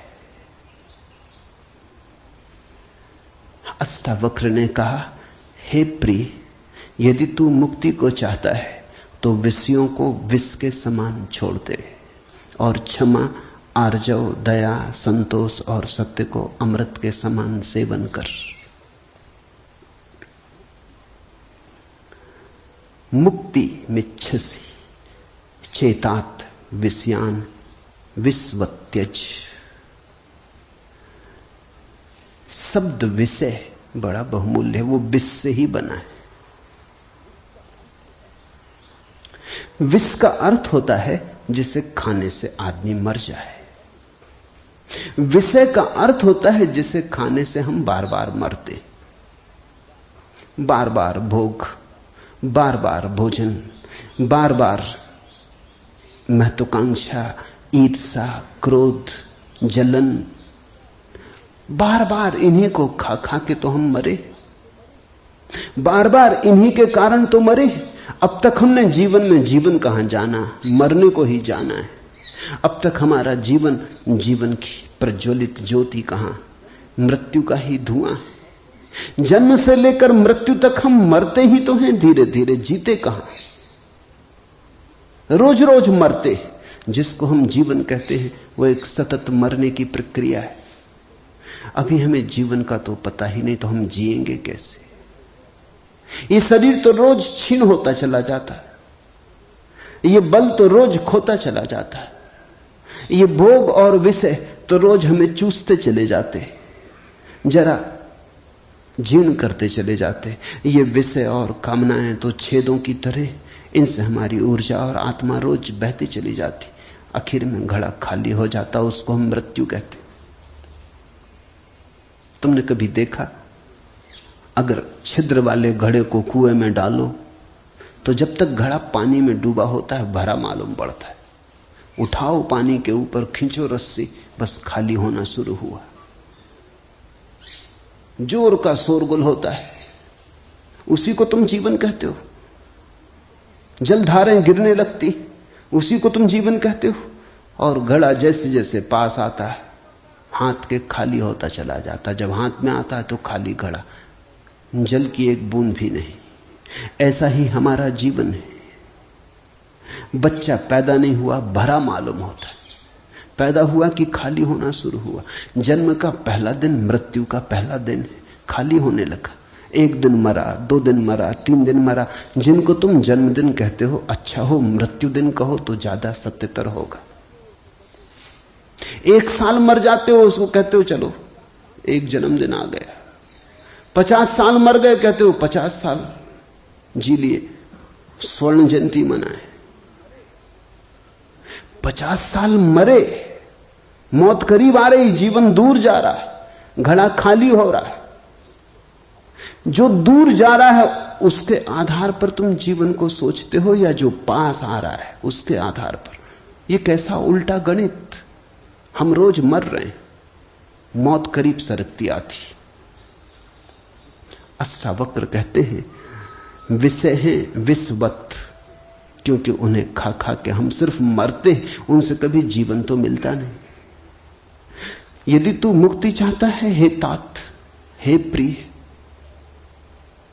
तो विषयों को विष के समान छोड़ दे और क्षमा, आर्जव, दया, संतोष और सत्य को अमृत के समान सेवन कर। अमृत का अर्थ होता है जिससे जीवन मिले, जिससे अमृतत्व मिले, जिससे उसका पता चले जो फिर कभी नहीं मरेगा। तो क्षमा, क्रोध विष है, क्षमा अमृत है। आर्जव, कुटिलता विष है, सीधा सरलपन आर्जव अमृत है। दया, कठोरता, क्रूरता विष है, दया, करुणा अमृत है। संतोष, असंतोष का कीड़ा खाए चला जाता। असंतोष का कीड़ा हृदय में कैंसर की तरह फैलता चला जाता, विष को फैलाए चले जाता। संतोष, जो है उससे तृप्ति, जो नहीं है उसकी आकांक्षा नहीं, जो है वो काफी से ज्यादा है, वो है ही काफी से ज्यादा। आंख खोलो जरा देखो, संतोष कोई थोपना नहीं है ऊपर जीवन को। जरा गौर से देखो, तुम्हें जो मिला है वो तुम्हारी जरूरत से सदा ज्यादा है। तुम्हें जो चाहिए वो मिलता ही रहा है। तुमने जो चाहा है वो सदा मिल गया है। तुमने दुख चाहा है तो दुख मिल गया है, तुमने सुख चाहा है तो सुख मिल गया है, तुमने गलत चाहा तो गलत मिल गया है। तुम्हारी चाह ने तुम्हारे जीवन को रचा है। चाह बीज है, फिर जीवन उसकी फसल है। जन्मों जन्मों में जो तुम चाहते रहे हो वही तुम्हें मिलता रहा है। कई बार तुम सोचते हो हम कुछ और चाह रहे हैं, जब मिलता है तो कुछ और मिलता है। तो तुम्हारे चाहने में भूल नहीं हुई है, सिर्फ तुमने चाहने के लिए गलत शब्द चुन लिया था। जैसे तुम चाहते हो सफलता, मिलती है विफलता, तुम कहते हो विफलता मिल रही, चाही तो सफलता थी। लेकिन जिसने सफलता चाही उसने विफलता को स्वीकार कर ही लिया। वो विफलता से भीतर डर ही गया है। विफलता के कारण ही तो सफलता चाह रहा है। और जब जब सफलता चाहेगा तब तक विफलता का ख्याल आएगा। विफलता का ख्याल भी मजबूत होता चला जाएगा। सफलता तो कभी मिलेगी, लेकिन रास्ते पर यात्रा तो विफलता में ही बीतेगी। विफलता का भाव संघरीभूत होगा। वो इतना संघरीभूत हो जाएगा कि वही एक दिन प्रकट हो जाएगा। तब तुम कहते हो कि हमने तो सफलता चाही थी, लेकिन सफलता के चाहने में तुमने विफलता को चाह लिया। लाओजू ने कहा है सफलता चाहिए विफलता मिलेगी। अगर सचमुच सफलता चाहिए हो, सफलता चाहना ही मत, फिर तुम्हें कोई विफल नहीं कर सकता। तुम कहते हो हमने सम्मान चाहा था, अपमान मिल रहा है। सम्मान चाहता ही वही व्यक्ति है जिसका अपने प्रति कोई सम्मान नहीं। वही तो दूसरों से सम्मान चाहता है। अपने प्रति जिसका अपमान है वही तो दूसरों से अपने अपमान को भर लेना चाहता है, ढांक लेना चाहता है। सम्मान की आकांक्षा इस बात की खबर है कि तुम अपने भीतर अपमानित अनुभव कर रहे हो। तुम्हें अनुभव हो रहा है कि मैं कुछ भी नहीं हूं, दूसरे मुझे कुछ बना दे, सिंहासन पे बिठा दे, फताकाएं फहरा दे, झंडे उठा ले मेरे नाम के, दूसरे कुछ कर दे। तुम भिखमंगे हो। तुमने अपना अपमान तो खुद कर लिया जब तुमने सम्मान चाहा, और यह अपमान गहन होता जाएगा। लाओत्सु कहता है मेरा कोई अपमान नहीं कर सकता क्योंकि मैं सम्मान चाहता ही नहीं। यह सम्मान को पा लेना है। लाओत्सु कहता है मुझे कोई हरा नहीं सकता क्योंकि जीत की हमने बात ही छोड़ दी। अब हराओगे कैसे? तुम उसी को हरा सकते हो जो जीतना चाहता है। अब ये जरा उलझा हुआ हिसाब है। इस दुनिया में सम्मान उन्हें मिलता है जिन्होंने सम्मान नहीं चाहा। सफलता उन्हें मिलती है जिन्होंने सफलता नहीं चाही। क्योंकि जिन्होंने सफलता नहीं चाही उन्होंने तो स्वीकार ही कर लिया कि सफल तो हम हैं ही, अब और चाहना क्या है। सम्मान तो हमारे भीतर आत्मा का है ही, अब और चाहना क्या है। परमात्मा ने सम्मान दे दिया तुम्हें पैदा करके, अब और किसका सम्मान चाहते हो। परमात्मा ने तुम्हें काफी गौरव दे दिया, जीवन दिया, यह सौभाग्य दिया कि आंख खोलो देखो हरे वृक्षों को, फूलों को, पक्षियों को, कान दिए सुनो संगीत को, जलप्रपात के मरमर को, बोध दिया कि बुद्ध हो सको। अब और क्या चाहते हो। सम्मानित तो तुम हो गए, परमात्मा ने तुम्हें प्रमाण पत्र दिया। तुम भिखारी की तरह किन से प्रमाण पत्र मांग रहे हो? उनसे जो तुमसे प्रमाण पत्र मांग रहे। ये बड़ा मजेदार मामला है। दो भिखारी एक दूसरे के सामने खड़े भीख मांग रहे। ये भीख मिलेगी कैसे? दोनों भिखारी। तुम किससे सम्मान मांग रहे हो? किसके सामने खड़े हो? ये अपमान कर रहे हो तुम अपना, और यही अपमान गहन होता जाएगा। संतोष का अर्थ होता है देखो जो तुम्हारे पास है, देखो जरा आंख खोल के जो तुम्हें मिला ही है। ये अष्टावक्र की बड़ी बहुमूल्य कुंजी है, ये धीरे धीरे तुम्हें साफ होगी। अष्टावक्र की दृष्टि बड़ी क्रांतिकारी है, बड़ी अनूठी, जड़ मूल से क्रांति की है। संतोष और सत्य को अमृत के समान सेवन कर, क्योंकि असत्य के साथ जो जिएगा वो असत्य होता चला जाएगा। जो असत्य को बोलेगा, असत्य को जिएगा, स्वभावता असत्य से घिरता चला जाएगा। उसके जीवन से संबंध विच्छिन्न हो जाएंगे, जड़ें टूट जाएंगी। परमात्मा में जड़ें चाहते हो तो सत्य के द्वारा ही वे जड़ें हो सकती हैं। प्रामाणिकता और सत्य के द्वारा ही तुम परमात्मा से जुड़ सकते हो। परमात्मा से टूटना है तो असत्य का धुआं पैदा करो, असत्य के बादल अपने पास बनाओ। जितने तुम असत्य होते चले जाओगे उतने परमात्मा से दूर होते चले जाओगे। तू न पृथ्वी है, न जल है, न वायु है, न आकाश है। मुक्ति के लिए आत्मा को, अपने को, इन सब का साक्षी चैतन्य जान। सीधी सीधी बातें, भूमिका भी नहीं। अभी दो वचन नहीं बोले अष्टावक्र ने कि ध्यान आ गया, कि समाधि की बात आ गई। जानने वाले के पास समाधि के अतिरिक्त और कुछ जताने को है भी नहीं। वो दो वचन भी बोले, क्योंकि एकदम से अगर समाधि की बात होगी तो शायद तुम चौंक ही जाओगे, समझ ही ना पाओगे। मगर दो वचन और सीधी समाधि की बात आ गई। अष्टावक्र 7 कदम भी नहीं चलते, बुद्ध तो 7 कदम चले, 8वें कदम पे समाधि। अष्टावक्र तो पहला कदम ही समाधि का उठाते। तू न पृथ्वी है, न जल, न वायु, न आकाश। ऐसी प्रतीति में अपने को थिर कर। मुक्ति के लिए आत्मा को, अपने को, इन सब का साक्षी चैतन्य जान। साक्षी सूत्र है, इससे महत्वपूर्ण सूत्र और कोई भी नहीं। देखने वाले बनो, जो हो रहा है उसे होने दो, उसमें बाधा डालने की जरूरत नहीं। ये देह तो जल है, मिट्टी है, अग्नि है, आकाश है। तुम इसके भीतर तो वो दिए हो जिसमें ये सब जल, अग्नि, मिट्टी, आकाश, वायु प्रकाशित हो रही। तुम दृष्टा हो। इस बात को गहन करो। साक्षिणाम चिद्रूपम आत्मानम विद्धि। ये इस जगत में सर्वाधिक बहुमूल्य सूत्र है। साक्षी बनो। इसी से होगा ज्ञान, इसी से होगा वैराग्य, इसी से होगी मुक्ति। प्रश्न 3 थे, उत्तर 1 है। यदि तू देह को अपने से अलग कर और चैतन्य में विश्राम कर स्थित है, तो तू अभी ही सुखी, शांत और बंध मुक्त हो जाएगा। इसलिए मैं कहता हूं यह जड़ मूल से क्रांति है। पतंजलि इतनी हिम्मत से नहीं कहते कि अभी ही। पतंजलि कहते हैं करो अभ्यास, यम नियम साधो,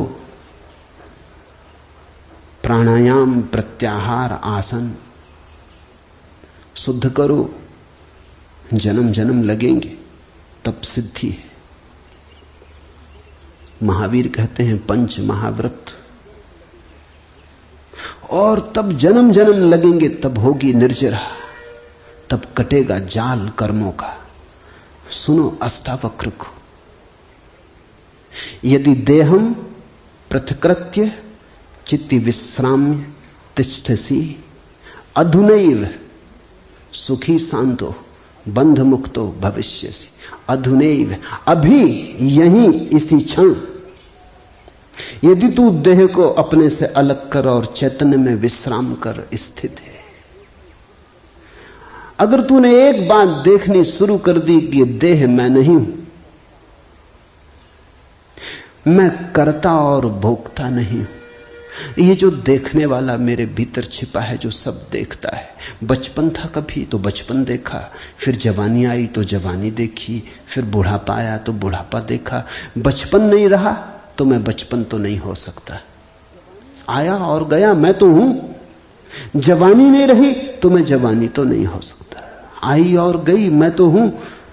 बुढ़ापा आया जा रहा है तो मैं बुढ़ापा नहीं हो सकता, क्योंकि जो आता है जाता है वो मैं कैसे हो सकता हूं। मैं तो सदा हूं। जिस पे बचपन आया, जिस पे जवानी आई, जिस पे बुढ़ापा आया, जिस पे 1000 चीजें आई और गई, मैं वही शाश्वत हूं। स्टेशनों की तरह बदलती रहती बचपन, जवानी, बुढ़ापा, जन्म, यात्री चलता जाता।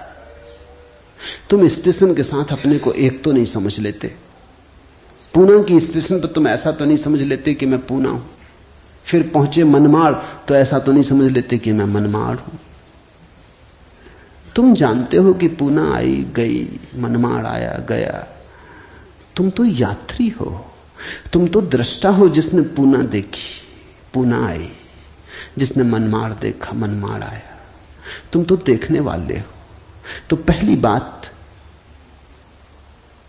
जो हो रहा है उसमें से देखने वाले को अलग कर लो, देह को अपने से अलग कर, और चैतन्य में विश्राम।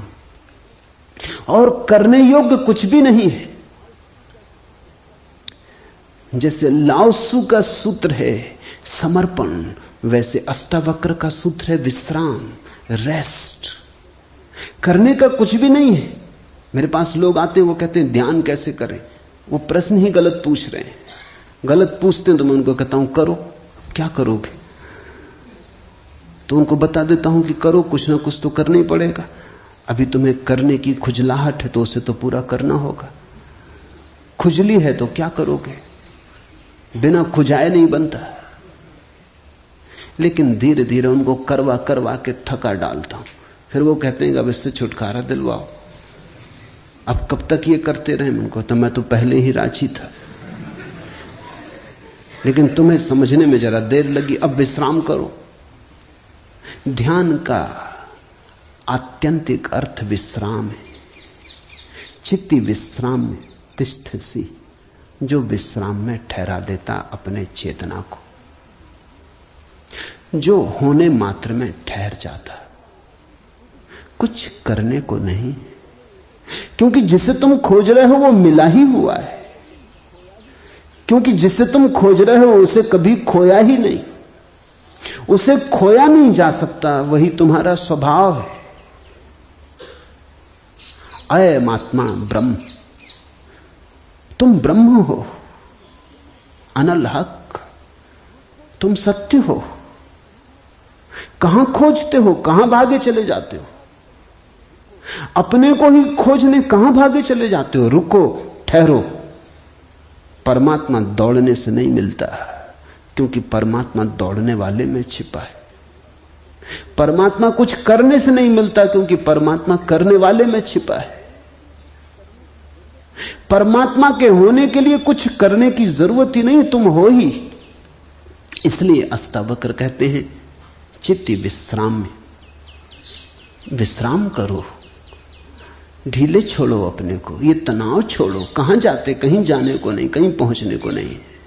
और चैतन्य में विश्राम, तो तू अभी ही इसी क्षण अधुनैव सुखी शांत और बंध मुक्त हो जाएगा। अनूठा है वचन, नहीं कोई और शास्त्र इसका मुकाबला करता है। तू ब्राह्मण आदि वर्ण नहीं, और न तू कोई आश्रम वाला है, और न आंख आदि इंद्रियों का विषय। असंग और निराकार तू सबका विश्व का साक्षी है, ऐसा जानकर सुखी हो। अब ब्राह्मण कैसे टीका लिखे? तू ब्राह्मण आदि वर्ण नहीं। अब हिंदू इस शास्त्र को कैसे सिर पे उठाएं? क्योंकि उनका तो सारा धर्म वर्ण और आश्रम पे खड़ा है, और ये तो पहले से ही अष्टावक्र जड़ काटने लगे। वो कहते हैं तू कोई ब्राह्मण नहीं है, न कोई शूद्र है, न कोई क्षत्रिय है। ये सब बकवास है, ये सब ऊपर के आरोपण है, ये सब राजनीति और समाज का खेल है। तू तो सिर्फ ब्रह्म है, ब्राह्मण नहीं, क्षत्रिय नहीं, शूद्र नहीं। तू ब्राह्मण आदि वर्ण नहीं, और न तू कोई आश्रम वाला है, और न तो यह है कि तू ब्रह्मचर्य आश्रम में है, कि गृहस्थाश्रम में है, कि वानप्रस्थ की संन्यास्त। कोई आश्रम वाला नहीं है। तू तो इन सारी स्थानों के भीतर से गुजरने वाला दृष्टा साक्षी। अष्टावक्र की गीता है, हिंदू दावा नहीं कर सकते हमारी। अष्टावक्र की गीता सबकी है। अगर अष्टावक्र के समय में मुसलमान होते, हिंदू होते, ईसाई होते, तो उन्होंने कहा होता न तू हिंदू है, न तू ईसाई है, न तू मुसलमान है। अब ऐसे अष्टावक्र को कौन मंदिर बनाए? इसके लिए कौन इसके शास्त्र को सिर पे उठाए? कौन दावेदार बने? क्योंकि ये सभी का निषेध कर रहे हैं। मगर ये सत्य की सीधी घोषणा है, असंग और निराकार तू सबका विश्व का साक्षी है, ऐसा जानकर सुखी हो। अष्टावक्र ये नहीं कहता कि ऐसा तुम जानोगे तो फिर सुखी होगे। वचन को ठीक से सुनना। अष्टावक्र कहते हैं ऐसा जानकर सुखी हो। न त्वम विप्रादिको वर्णनो नाश्रमी नाक्ष गोचरा असंगो असि निराकारो विश्व साक्षी सुखी भव। सुखी भव, अभी हो सुखी। जनक पूछते हैं कैसे सुख होगा, कैसे बंधन मुक्ति होगी, कैसे ज्ञान होगा। अष्टावक्र कहता है अभी हो सकता, क्षण मात्र की भी देर करने की कोई जरूरत नहीं है। इसे कल पर छोड़ने का कोई कारण नहीं, स्थगित करने की कोई जरूरत नहीं। ये घटना भविष्य में नहीं घटती, या तो घटती है अभी या कभी नहीं घटती। जब घटती है तब अभी घटती है, क्योंकि अभी के अतिरिक्त कोई समय ही नहीं है। भविष्य कहां है? जब आता है तब अभी की तरह आता है। तो जो भी ज्ञान को उत्पन्न हुए हैं अभी उत्पन्न हुए। कभी पर मत छोड़ना, वो मन की चालाकी है। मन कहता है इतने जल्दी कैसे हो सकता है, तैयारी तो कर ले। मेरे पास लोग आते हैं, वो कहते हैं संन्यास लेना। लेंगे कभी, कभी कभी ना लोगे। कभी पर टाला तो सदा के लिए टाला, कभी आता ही नहीं। लेना हो तो अभी, अभी के अतिरिक्त कोई समय ही नहीं है। अभी है जीवन, अभी है मुक्ति, अभी है अज्ञान, अभी है ज्ञान, अभी है निद्रा, अभी हो सकता जागरण। कभी क्यों? कठिन होता मन को, क्योंकि मन कहता है तैयारी तो करने दो। मन कहता है कोई भी काम तैयारी के बिना कैसे घटता। आदमी को विश्वविद्यालय से प्रमाण पत्र लेना है तो वर्षों लगते, डॉक्टरेट करनी है तो 20-25 साल लग जाते। मेहनत करते करते फिर आदमी आके डॉक्टर हो पाता। अभी कैसे हो सकते? अष्टावक्र भी जानते, दुकान करनी हो तो अभी थोड़ी खुल जाएगी। इकट्ठा करना पड़े, आयोजन करना पड़े, सामान लाना पड़े, दुकान बनानी पड़े, ग्राहक खोजने पड़े, विज्ञापन भेजना पड़े, वर्षों लगते। इस जगत में कोई भी चीज अभी तो घटती नहीं, क्रम से घटती है। ठीक है, अष्टावक्र भी जानते हैं, मैं भी जानता हूं। लेकिन एक घटना यहां ऐसी है जो अभी घटती है, वो परमात्मा है। वो तुम्हारी दुकान नहीं, न तुम्हारा परीक्षालय, न तुम्हारा विश्वविद्यालय। परमात्मा क्रम से नहीं घटता। परमात्मा घट ही चुका है। आंख भर खोलने की बात है, सूरज निकल ही चुका है। सूरज तुम्हारे आंख के लिए नहीं रुका है कि तुम जब आंख खोलोगे तब निकलेगा। सूरज निकल ही चुका है, प्रकाश सब तरफ भरा ही है। अहिर्निश गूंज रहा उसका नाद, ओंकार की ध्वनि सब तरफ गूंज रही है। सतत अनाहत चारों तरफ गूंज रहा है। खोलो कान, खोलो आंख। आंख खोलने में कितना समय लगता है, उतना समय भी परमात्मा को पाने में नहीं लगता। पल तो लगता पलक के झपने में। पल का अर्थ ही होता है जितना समय पलक को झपने में लगता उतना पल, मगर परमात्मा को पाने में पल भी नहीं लगता।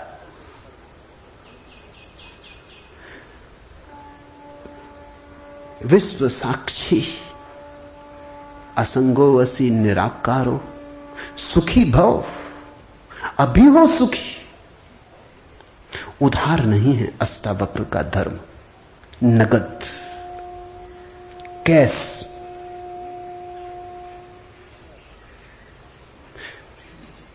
हे व्यापक, धर्म और अधर्म, सुख और दुख मन के। धर्म और अधर्म, सुख और दुख मन के, तेरे लिए नहीं है। तू न करता है न भोगता है, तू तो सर्वदा मुक्ति ही है। मुक्ति हमारा स्वभाव है, ज्ञान हमारा स्वभाव है, परमात्मा हमारा होने का ढंग है, हमारा केंद्र है, हमारे जीवन की श्वास है, हमारा होना है। धर्मो अधर्मो सुखम दुखम मान सानी नते विभो। अष्टावक्र कहते हैं, हे व्यापक, हे विभावान, हे विभूति संपन्न, धर्म और अधर्म, सुख और दुख मन के, ये सब मन की ही तरंगे। बुरा किया, अच्छा किया, पाप किया, पुण्य किया, मंदिर बनाया, दान दिया, सब मन के। न कर्तासी न भोक्तासी मुक्त एवासी सर्वदा। तू तो सदा मुक्त है, तू तो सर्वदा मुक्त है। मुक्ति कोई घटना नहीं है जो हमें घटानी। मुक्ति घट चुकी है हमारे होने में। मुक्ति से बना है ये अस्तित्व, इसका रोआ रोआ रंच रंच मुक्ति से निर्मित है। मुक्ति है धातु जिससे बना है सारा अस्तित्व। स्वतंत्रता स्वभाव है, ये उद्घोषणा। बस समझी कि क्रांति घट जाती है, समझने के अतिरिक्त कुछ करना नहीं। ये बात ख्याल में उतर जाए, तुम सुन लो इसे मन भर के बस। तो आज इतना ही कहना चाहूंगा। अष्टावक्र को समझने की चेष्टा भर करना। अष्टावक्र में करने का कोई इंतजाम नहीं है, इसलिए तुम ये मत सोचना कि अब कोई तरकीब निकलेगी जो हम करेंगे। अष्टावक्र कुछ करने को कहते ही नहीं। तुम विश्राम से सुन लो, करने को कुछ होने वाला ही नहीं है, इसलिए तुम कॉपी वगैरह नोटबुक लेके मत आना कि लिख लेंगे, कुछ आएगा सूत्र तो नोट कर लेंगे, करके देख लेंगे। करने का यहां कुछ काम ही नहीं है, इसलिए तुम भविष्य की फिक्र छोड़ के सुनना। तुम सिर्फ सुन लेना, तुम सिर्फ मेरे पास बैठ के शांत भाव से सुन लेना, विश्राम में सुन लेना। सुनते सुनते तुम मुक्त हो जा सकते हो। इसलिए महावीर ने कहा है कि श्रावक मुक्त हो सकता है सिर्फ सुनते सुनते। श्रावक का अर्थ होता है जो सुनते सुनते मुक्त हो जाए। साधु का तो अर्थ ही इतना है कि जो सुन सुन के मुक्त ना हो सका, थोड़ा कमजोर बुद्धि का है, कुछ करना पड़ा। सिर्फ कोड़े की छाया काफी न थी, घोड़ा जरा कुजात है, कोड़ा फटकारा तब थोड़ा चला, या मारा तो थोड़ा चला। छाया काफी है, तुम सुन लेना, कोड़े की छाया दिखाई पड़ जाएगी। तो अष्टावक्र के साथ एक बात स्मरण रखना, कुछ करने को नहीं है, इसलिए तुम आनंद भाव से सुन सकते हो। इसमें से कुछ निकालना नहीं है कि फिर करके देखेंगे। जो घटेगा वो सुनने में घटेगा। सम्यक श्रवण सूत्र है। अधुनैव सुखी शांतो बंध मुक्तो भविष्यसि। अभी हो जा मुक्त, इसी क्षण हो जा मुक्त। कोई रोक नहीं रहा, कोई बाधा नहीं, हिलने की भी जरूरत नहीं है। जहां है वहीं हो जा मुक्त, क्योंकि मुक्त तू है ही। जाग और हो जा मुक्त। असंगो असि निराकारो विश्व साक्षी सुखी भव। हो जा सुखी। एक पल की भी देर करने की कोई जरूरत नहीं। छलांग है, क्वांटम छलांग। सीढ़ियां नहीं है अष्टावक्र में, क्रमिक विकास नहीं है, सडन इसी क्षण हो सकता है। हरिओम तत्सत। आज इतना ही।